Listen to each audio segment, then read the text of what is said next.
Sagaria hoofstuk 3. Daarna het hy my Joshua, die hoëpriester, laat sien, terwyl hy voor die engel van die Here staan en die Satan aan sy regterhand staan om hom aan te kla. Toe sê die Here aan Satan, mag die Here jou bestraf, o Satan, ja, mag die Here wat Jerusalem verkies het jou bestraf. Is hierdie een nie 'n brandhout wat uit die vuur geruk is nie. En Joshua was bekleed met vuil klere terwyl hy voor die engel staan. Daarop het hy aangehef en gesê aan die wat voor hom staan, neem die vuil klere van hom weg.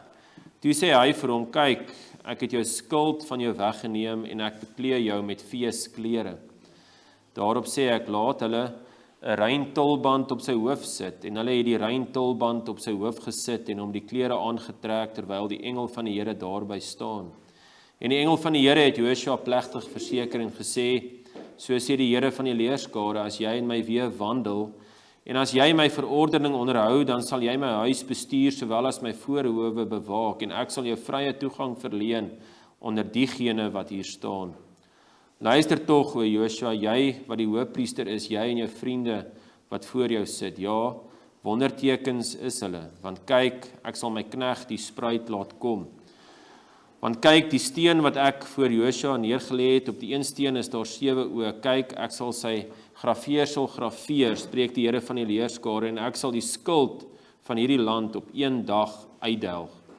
In die dag, spreek die Here van die leerskare, sal julle mekaar uitnooi onder die wingerdstok en onder die vyeboom.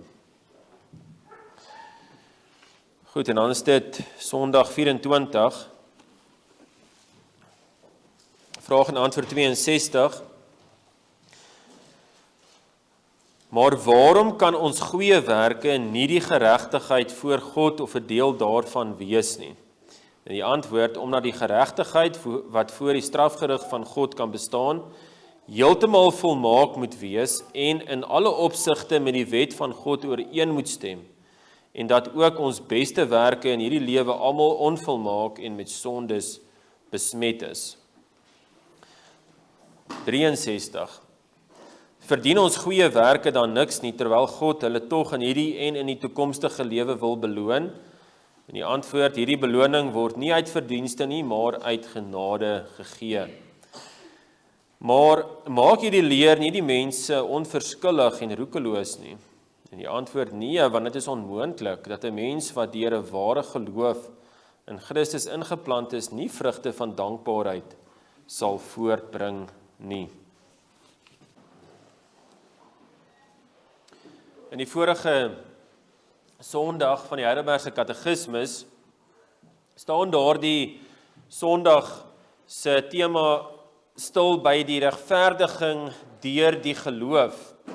En daar het ons dan gesien, dit is deur die geloof wat iemand dan aan Jesus vasklou en dan so word die geregtigheid die persoon toegereken soos hy glo dat Jesus sy sondes gedra het en dat Jesus se goeie werke ook hom toegereken is. En hierdie is nie 'n proses nie. Regverdiging is nie 'n proses nie. Dit is nie 'n ding wat oor tyd gebeur nie. Dit is nogal baie belangrik. Want anders sê mense daar moet ietsie gebeur in jou en dan kom daardie valse neiging dat ons moet ietsie doen om regverdig te word. Dit is tipies nou wat jy kry ook in die Rooms-Katolieke Kerk. So die regverdiging deur die geloof vind plaas op 'n oomblik. Dit is 'n juridiese uitspraak. Dit is 'n regter wat 'n uitspraak lewer en dan in daardie oomblik verander jou posisie voor God. Jy is nie meer vyand nie, maar kind. So die punt was, slegs deur geloof, en geloof is die middel, is die instrument wat die Here gegee het, waardeur ons dan aan Jesus kan vashou, en slegs deur geloof in Jesus se versoeningswerk kan iemand reg wees met God. Die Here gee ook daardie geloof, waardeur ons aan Jesus vashou en vasklou en in hom glo. En dan is jy nie meer onder die toren nie, maar jy is onder sy vaderlike aangesig as sy kind. So nou wat in hierdie Sondag behandel word, is die antwoord op die vraag, maar waar pas goeie werke dan in? kan mens nie in 'n mate reg word by God deur goeie werke, of net gedeeltelik deur werk en dan miskien gedeeltelik deur geloof nie. As mens kyk na vraag en antwoord 62, dan is die hart, as daardie vraag verkeerd gevra word, is die hart agter daardie vraag hoogmoed, want daar vra dit, maar waarom kan ons goeie werke nie die geregtigheid voor God of 'n deel daarvan wees nie? So dit kan baie maklik in hoogmoed gesê word, asof, maar ons het tog goeie werke, kan dit tog nie deel uitmaak daarvan nie. En dan sien mens, weer eens daardie ou bron van alle sondes, is die hoogmoed. As jy daai vraag op daai manier vra, maar wat van my? Ek is tog nie so sleg nie, en ek moet tog ietsie kan bydra. Hoe kan alles van die Here afhang? Maar hierdie hoogmoed, wat die bron is van alle sondes, dit moet hoe langer hoe meer met wortel en tak uitgeroei word. En die enigste manier hoe dit met wortel en tak uitgeroei kan word, is as ons hoe langer hoe meer besef wat Jesus kom doen het, wie ek is en wie hy kom red het. Jy sien die mens, selfs gelowiges wat nog met die ou mens sit, maar verseker die natuurlike mens wil nie slegs deur middel van geloof geregverdig word nie. Dit staan baie duidelik uit in die geskiedenis. Ons het dit gesien spesifiek tot 'n punt gedryf daar so omtrent 400 jaar terug met die Dordtse Synode, waar die hele vraag oor die uitverkiesing behandel moes word. En dit is eintlik in 'n mate die kern van die hele vraagstuk is, kan ons iets bydra? Is die mens nie net 'n bietjie goed nie? En sodra die mens dan hoor dat hy niks na God kan bring vir sy redding nie, dan is dit asof die mens baie kwaad word. En dink, dit is die absurdste ding wat iemand kan sê. Sodra iemand hoor dat die mens van nature nie in staat is om goeie werke te doen nie, dan word dit afgemaak as die wreedste ding om te sê. Maar hoekom wil ons dink dat ons uit onsself goed is en goeie werke kan doen? Dit is hoogmoed. Dis die eeue hoogmoed. Dit is die bron van al ons sondes, is daardie hoogmoed. Dit is die paradys sonde. En daarom is dit belangrik om nie net die onkruid by ons naaste raak te sien nie, maar ons as gelowiges se eie onkruid eers raak te sien.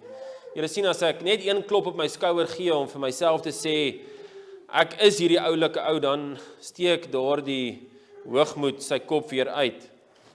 Ons moet konstant herinner word aan die feit dat ons regverdiging deur God gedoen is. Ons is net reg by God deur God alleen.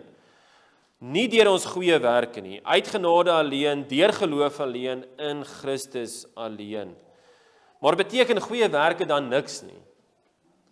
Kan ons goeie werke nie iets bydra tot ons verlossing nie? Of miskien 'n vraag wat iemand dan kan vra is, maar kan ons dan maar net Sondag en voortgaan, want wat beteken goeie werke dan?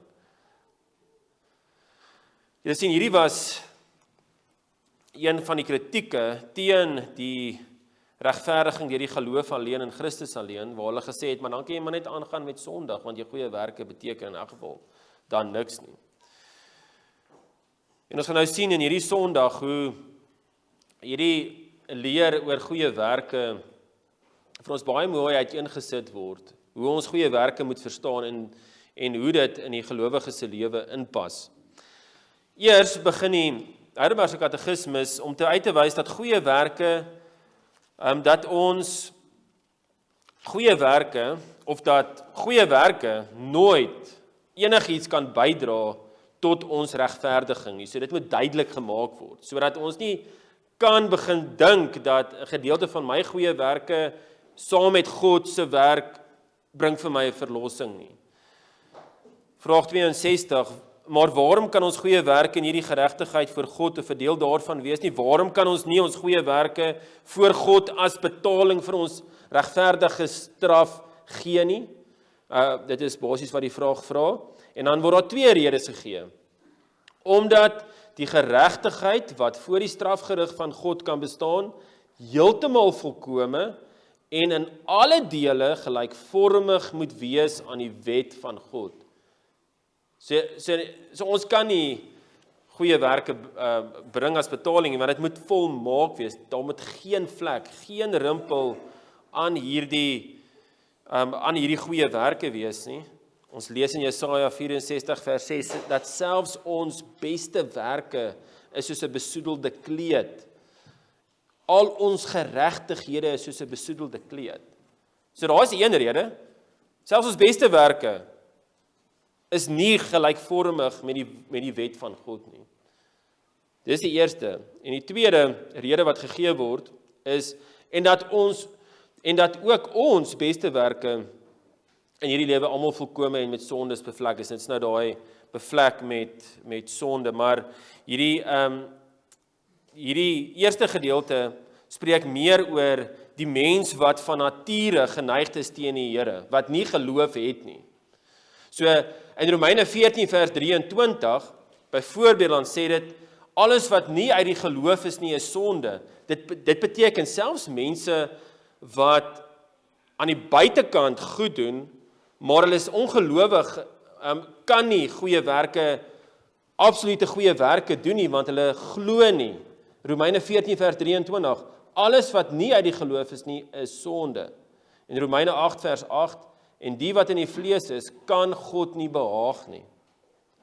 So die mens van nature kan nie saam met God werk om hierdie redding te bewerkstellig nie.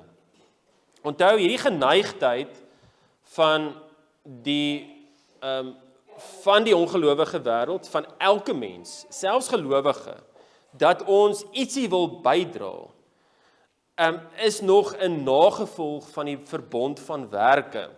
Ons moet nog iets bydra, ons moet werk om dan uiteindelik, ons moet goeie werke doen om uiteindelik die ewige lewe te kry. Maar ons het nou die genadeverbond. Dit is Christus wat namens ons die werke verbond nagekom het. Dis sien, dit is nou die realiteit vir gelowiges. So ongelowiges, selfs as mens dink aan hierdie klassieke voorbeeld van dis die ongelowige wat die ou tannie oor die straat dra. Dan moet ons sê absoluut uit God se oë is daai nie goeie werke nie, want dit moet volgens die wet van God wees, dit moet in geloof plaasvind. Dis die enigste manier. So uiterlik, publiek goed, maar nie absoluut goed nie. Selfs nie eers gelowiges se beste werke kan absoluut goed wees nie, want al ons geregtighede is soos besoedelde kleed. So ons het 'n absolute, allesomvattende, goeie, wonderbare werk van God nodig om ons te red. En dit is wat Sagaria in hierdie gedeelte vir ons uitwys. Net 'n bietjie agtergrond.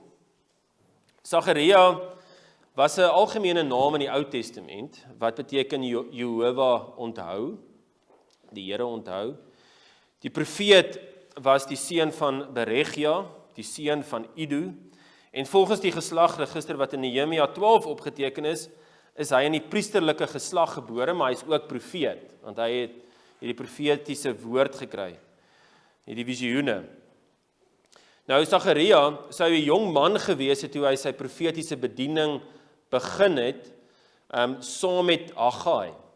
Haggai en Sagaria gaan saam. So Haggai was wel bietjie ouer as Sagaria gewees.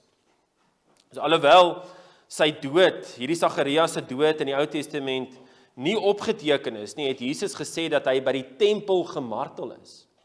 In Matteus 23 vers 35. Onder baie dieselfde omstandighede as die martelaarskap van 'n vroeëre Sagaria. Wanneer het Sagaria opgetree? Saam met Haggai, dit het plaasgevind en het begin onder die heerskappy van Darius, die koning van die Perse. Die Perse wat die Babiloniërs oorwin het. En dus toe Darius die koningskap oorgeneem, die Perse, die heersers was oor Babylon en in daai gedeelte hulle die hele die Babiloniërs verslaan. En dit is in daai tydperk waar die tyd vervul is dat die Israeliete nou moes teruggaan. Die Jode moes nou teruggaan na Israel. Daai 70 jaar waarvan Jeremia en so aan geprofeteer het. So hierdie was omtrent in die jaar 520 voor Christus. Onthou die ballingskap is hierso 690 voor Christus. Daar was 3 verskillende ballingskappe binne 'n kort tydperk van mekaar. Maar toe Darius op die toneel kom, het Sagaria begin profeteer. En die doel van sy boodskap, die doel van hierdie visioene en hierdie profesieë, was om God se volk aan te moedig om in oorwinning te lewe en om God met ywer te dien, met die oog op die versekerde seën wat God voorgenem en beloof het. Wat is die versekerde seën? Dat die Messias gaan kom. Sagaria wou net basies by die mense die feit, die punt oorbring dat hou die Messias in gedagte, dan lewe jy in die oorwinning. So is baie van toepassing ook op ons vandag. Ons lewe en ons moet lewe onder die realiteit van Jesus se koningskap. So die tyd van die Babyloniese ballingskap was verby en die mense het verwag dat daar hierdie voorspoed en seën sou kom en die mense wat na Israel teruggekeer het teenstand van die Samaritane gehad, daar was die verwoesting van die land, daar was harde werk en daar was ontbering, baie ontberinge. So hierdie mense het swaar gekry, hulle het moed verloor. Die omstandighede het hulle oorweldig, hulle hoop het vervaag en die vordering in die opbou van die stad en die tempel, daar was nie sprake daarvan nie. Maar die tempel moes in plek wees vir die koms van die Messias. Daarom het God Haggai en Sagaria opgerig om die mense aan te moedig om te werk. Hulle gekombineerde bedienings het gewerk, want die tweede tempel is omtrent 5 jaar, daaromtrent jaar daarna voltooi. En terwyl Haggai, die profeet, die probleem prontuit en prakties aangespreek het, dit is wat moet gedoen word, het Sagaria probeer om die mense aan te spoor om die tempel te herbou met die oog op God se oorkoepelende verlossingsplan. So Sagaria het vir die mense hoop gegee. En dit hulle laat aanspoor om hierdie tempel te bou, wat dan 'n prentjie sou wees van die Messias. So hy het dit gedoen deur hulle geloof te rig op God se verbondsbeloftes wat hy moes vervul, beide met betrekking tot die fisiese behoeftes van die dag, so die tempel en die mure en so aan wat herbou moes word, en die geestelike beloftes wat in die Messias gesentreer is. So 'n versekerde hoop in die gewaarborgde seëninge van die toekoms was die effektiewe motivering om die gelowiges in hulle huidige diens aan te moedig. Die fokus van Sagaria se boodskap was die hoop op die Messias. Sy spesifieke, en dit is nogal waar van Sagaria, sy spesifieke voorspellings is baie duidelik in Sagaria. En hierdie profeseë beskryf elke aspek van die Messias se ampte. Jesus wat 'n profeet, priester en koning is, sy profetiese ampt as verteenwoordiger van God is duidelik in 13 vers 7, waar die Here van die leerskare na die Messias verwys as my herder, my metgesel, die een wat hy self slaan. Dis Jesus se profetiese ampt. In Matteus 26 vers 31 koppel word dit direk aan Christus en die kruis en sy kruis gekoppel. Christus se koningskap sien ons in Sagaria 9 vers 9 en ook in Sagaria 14. Maar die ene waarna ons vandag gaan kyk is sy priesterlike bediening. En dit is seker die mees duidelikste messiaanse titel wat daar gegee word is die spruit, die tak, wat in Sagaria 3 vers 8 en 6 vers 12 voorkom. En daar word dit vergelyk met Josua as hoëpriester. Nou Sagaria 3 is wat ons gelees het.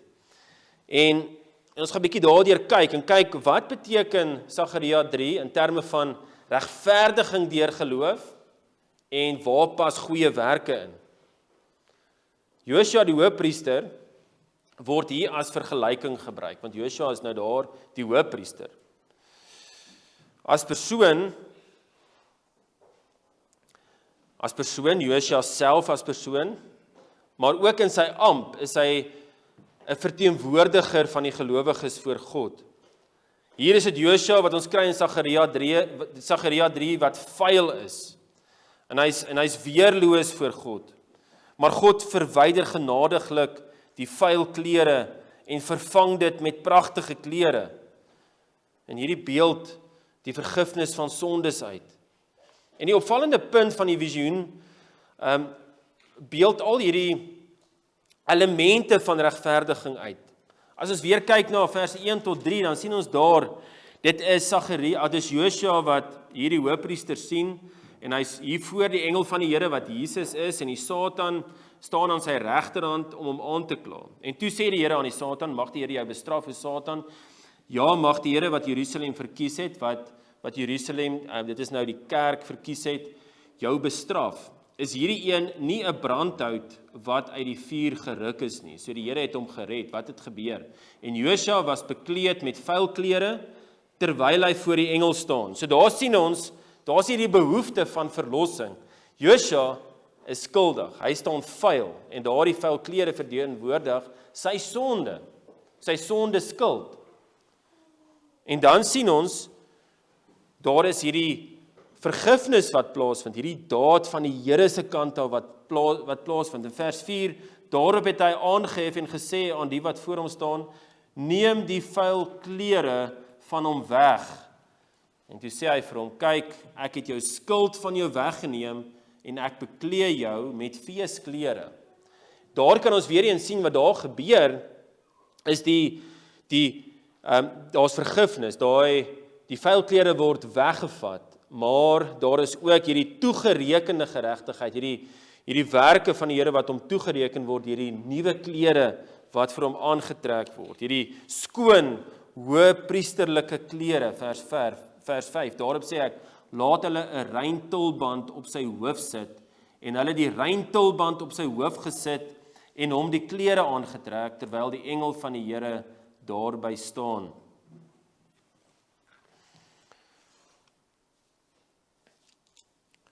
Nou, wat was die grond?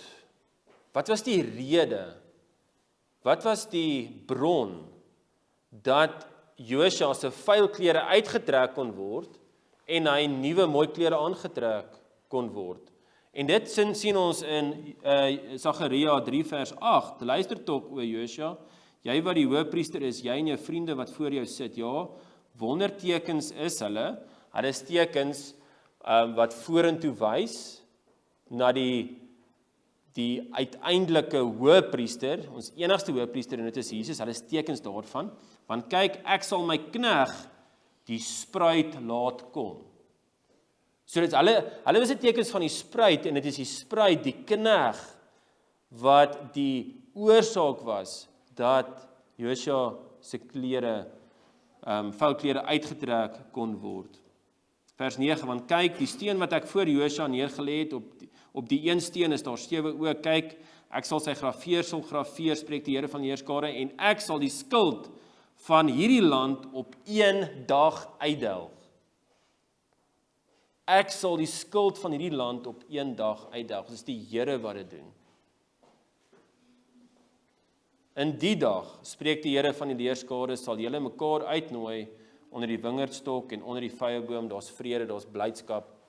Hierdie op 1 dag is toe Jesus opgestaan het. Natuurlik word verbind aan die kruis, toe hy die straf daar gedra het, maar die opstaan uit die dood het bevestig, hy het die straf gedra. So hierdie wys van die vergifnis wat daar is, slegs op grond van God se werk, die spruit wat moes kom, so waar pas die goeie werke in? Dit is in vers 7.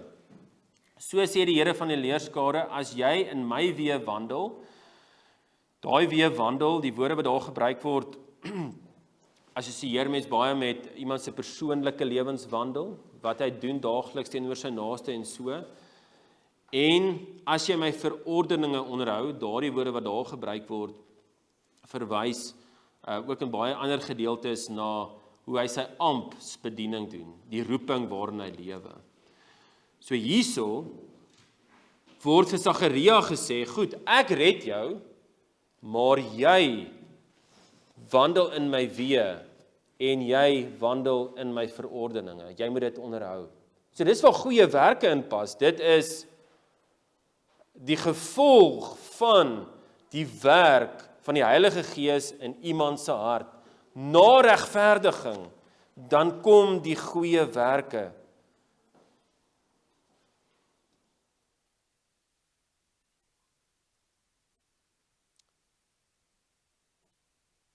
Beteken goeie werke dan niks nie? So ons sê dit is 'n gevolg van regverdiging, maar beteken dit iets? Is ons goeie werke iets werd? En dit is waar vraag 63 inkom. Verdien ons goeie werke dan niks nie, terwyl God hulle tog in hierdie en in die toekomstige lewe wil beloon? So die vraag sê, maar dit staan eintlik duidelik in die skrif dat die Here wil die goeie werke beloon. Dit is baie duidelik. In tyd en in ewigheid. So ons weet, die beloning vir goeie werke in tyd is dat ons 'n bevestiging kry van dat die Here in my werk. Want is nie van nature dat ek lief is vir God en my naaste nie. So as ek hierdie sonde besef het en ek besef Jesus en ek wil die Here lief hê en ek wil my naaste lief hê, dis al reeds 'n beloning. Dis 'n wonderlike beloning. Maar daar is ook 'n beloning uit genade na hierdie lewe. 1 Korintiërs 3 vers 14 sê, as iemand se werk bly staan wat hy daarop gebou het, sal hy loon ontvang.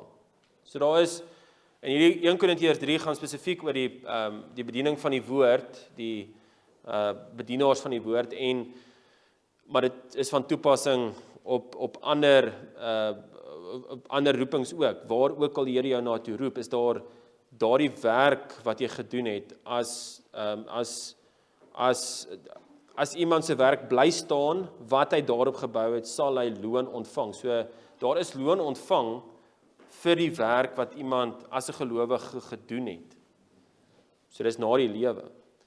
Openbaring 14 vers 13 sê, en ek het 'n stem uit die hemel aan my hoor sê, skryf, salig is van nou af al die dode wat in die Here sterwe, ja, sê die Gees, sodat hulle kan rus van hulle arbeid en hulle werke volg met hulle.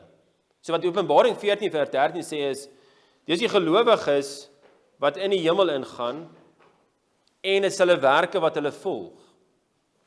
So daar is, waarvan ons praat is, daar's 'n genadeloon. Daar's 'n genadeloon. So die werke beteken iets, is baie duidelik in die skrif.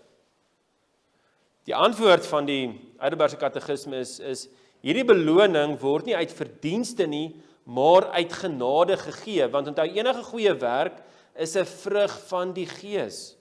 Dit kom van die verlossing af. Dit is die bron, die Here is die bron.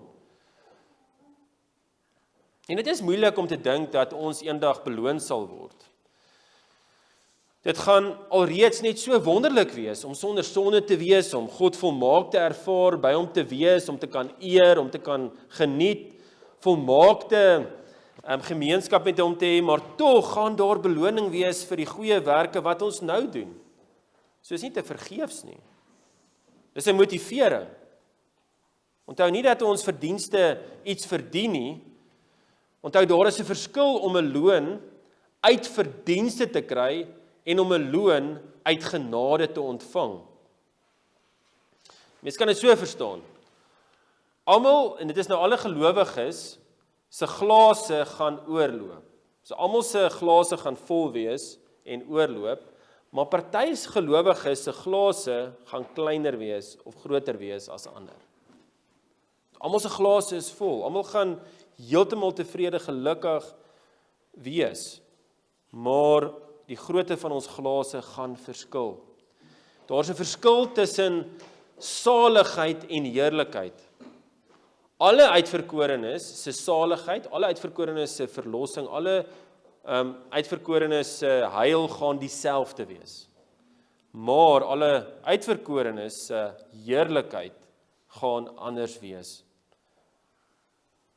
Maar is dit ons keuse om goeie werke te wil doen in hierdie lewe, of moet ons omdat ons wil? En dit is wat 'n groot tema in die Heidelbergse Katekismes is, dat die Here verander ons wil. Ja, ons moet, maar ons wil. Ons word tot daartoe gered, maar ons wil dit nou doen. En daarom sal ons ook sê dat as iemand verlos is, kan en mag daar geen enkele gedagte by ons opkom in die lyn van, maar nou is ek gered, daarom kan ek nou nie doen wat ek wil nie. Nou kan ek maar net in sonde lewe nie, want ons harte het verander. Die Here het vir ons 'n ander wil gegee. Hoor hoe stel die Heidelbergse Katekismes dit? Maar maak hierdie leer, hierdie regverdiging deur geloof, deur genade alleen en Christus alleen, maak hierdie leer nie sorgelose en goddelose mense nie. Nee, want dit is onmoontlik dat iemand wat in Christus deur 'n waaragtige geloof ingeplant is, geen vrugte van dankbaarheid sou voortbring nie. Sodra iemand wedergebore is en glo in Jesus, word hy geroep tot goeie werke. Hierdie is daardie vrugte van dankbaarheid wat hier genoem word. Hoe dan anders? Matteus 7 vers 18. 'n Goeie boom kan geen slegte vrugte dra nie. As jy 'n goeie boom is, en dit is 'n goeie boom verteenwoordig hierso iemand wat dan 'n gelowige is, wat die Here ken en wat die Here liefhet. 'n Goeie boom kan geen slegte vrugte dra nie. So uiteindelik is hierdie boom 'n boom wat goeie vrugte dra. Johannes 15 vers 5. Ek is die wynstok, julle die lote, wie in my bly en ek in hom, hy dra veel vrug, want sonder my kan julle niks doen nie. Die punt is maar net, dis waar goeie werke vir die gelowiges inpas. Dit is 'n noodwendige vrug. Dit is vrug van dankbaarheid. Dit is goeie werke van dankbaarheid. Dis 'n vrug van die werk van die Heilige Gees in gelowiges. Niks om op te roem nie, is nie uit verdienste uit nie. Ons goeie werke kan wel nooit die grond of deel van die grond van ons regverdiging voor God wees nie. Die roem is uitgesluit, Romeine 3 vers 27. So, die tema eintlik van die preek is, red goeie werke. Red goeie werke. En soos baie sulke vrae, is die antwoorde ja en nee. Ja, goeie werke red, maar dit is Christus se goeie werke. Dis net Christus se goeie werke is ons enigste grond vir ons verlossing. Kan my goeie werke my red of enigiets bydra? Nee. Nee, want my beste werke is bevlek, soos 'n vuil kledingstuk. Ons kan net op Christus vertrou en op hom alleen.